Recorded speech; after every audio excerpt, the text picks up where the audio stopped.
and the bucket will gradually fill up. There's Eliza.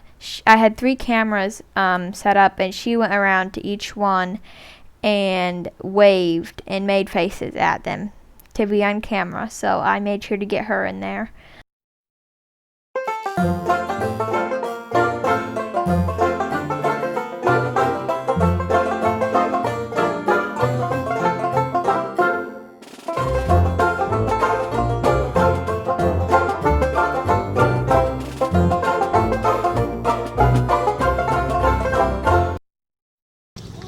We've got the whole family over here at Granny and Papa's today at their cherry tree, and we are going to be picking cherries.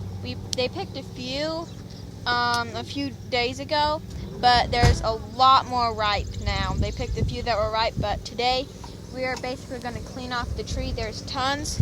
Got a ladder, a step ladder, and then just off the ground. So I'll show you. There are lots of cherries. So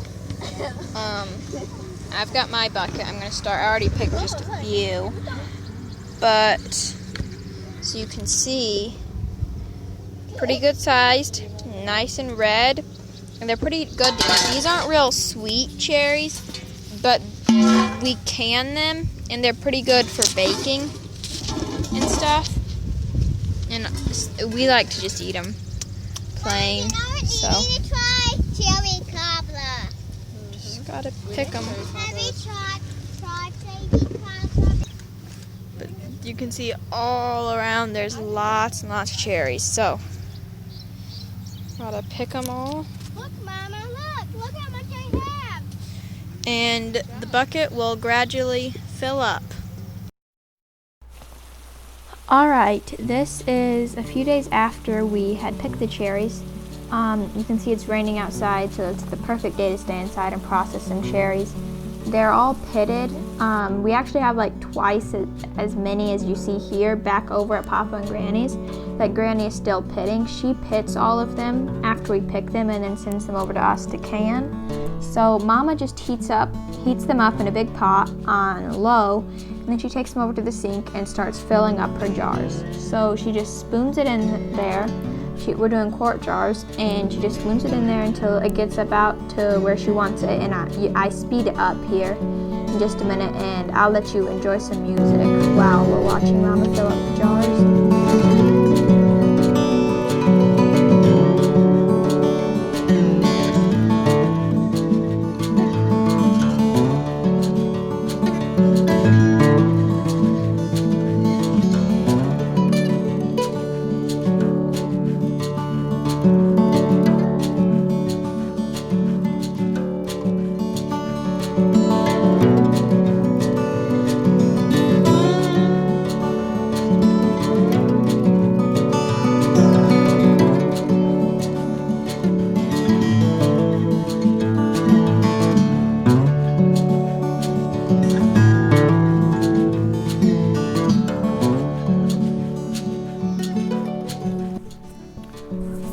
So I have a little bit of a different view here, and I thought I'd just explain a little bit about what Mom's doing. So she has a butter knife, and she's sticking it down in there to get all the little air bubbles and air pockets out, and then she'll spoon some more in and she'll stick it down in there again. After she gets the cherries about up to the level that she wants them, she'll switch it out for a ladle there, and then she'll spoon some juice in on top of those because you need some juice in there. So she's going to spoon some juice in, and then she will poke the butter knife in there again to get any other air bubbles or air pockets out, and then she'll put her lid on here in just a minute.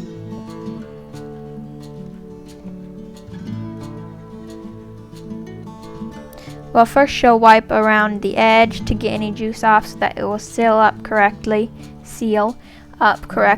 and then she'll grab a lid and a seal, put that on, and then she'll put it in her water bath. So this water bath we got off of Amazon, and if I can find it, I'll link it down below. There's Eliza. I had 3 cameras set up, and she went around to each one and waved and made faces at them to be on camera, so I made sure to get her in there. But like I was saying, I'll link the water bath down below, and I might link some other stuff, and I'll certainly put our recipe down there in case you're interested in canning. So more acidic things like cherries and pickles and stuff, you don't have to pressure can, just water bath. So this is not pressure canning. Do not confuse that at all. This is doing a water bath with them, so you just heat them up. Jocelyn's in here helping now, and it's a little bit of a top view, and Mama is actually pouring the leftover juice into the last 3 cans because we like to can the juice. She watered it down just a little bit to make sure she had enough, and so now she was putting that in the jars. And in the winter we'll get, or even summer, we'll get the juice out and we will mix it with some water, and Mom already put sugar in it and it makes a great drink, so we like to do that. But she's going to add a little bit more water over the top of those jars right now, and then just to cover them, and then you'll have to look at the recipe to see how long she keeps them in there. But after they're done, here she is taking the lid off, and she's going to move them over to the wood stove to cool. And I will let you enjoy some music, but first I just want you to know I'm kind of working with the footage that I got. If you see that GoPro big stick thing standing on the counter beside the stove, that is recording, but evidently that I had it at a bunch of different angles, and it was on time-lapse mode, so you couldn't, all that was useless because it just like crunched the thing down into less than a second, so that was useless. But I lost a lot of footage, but I just made do with what I have and enjoy this with some music.